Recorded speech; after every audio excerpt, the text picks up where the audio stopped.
করবে। আল্লাহর নবী বলেন ওই সূর্য হাসরের দিন মাথার উপরে নেমে আসবে। ওই সূর্যের 12টা মুখ জমিনের মধ্যে আল্লাহ বলবে ফিরে তাপমাত্রা ছেড়ে দাও, সূর্যের তাপে জমিনটা তামা হয়ে যাবে।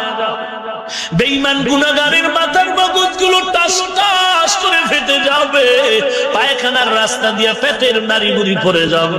ওই গরমের ঘাম আর ঘাম, এদিকে জাহান্নামের চিৎকারের আওয়াজ। জাহান্নাম বলবে আল্লাহ গুনাহগার গুলো আমাকে দাও। আল্লাহ তাআলা বলবে বিচারটা শেষ করে নেই, অপেক্ষা কর। আল্লাহ হুঙ্কার দিয়া বলবে ওয়ামতাজুল ইয়াউমা আইয়ুহাল মুজরিমুন। আল্লাহ বলবে গুনাহগারের দল, নেককারদের থেকে আলাদা হয়ে যাও। আমি আল্লাহ নেককারদের ডান হাতে আমলনামা দিয়ে বিনা হিসেবে জান্নাতে পাঠিয়ে দিব। আর গুনাহগারের দল তোদের আজকে সারা নাই।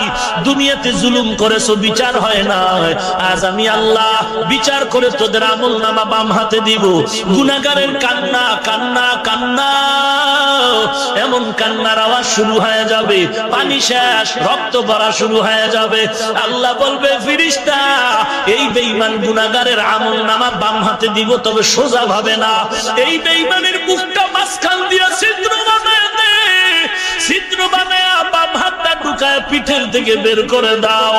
ফেরেশতারা ছিদ্র বানায় যখন বের করবে হাতটা পিঠের থেকে, আল্লাহ পেছনের হাতে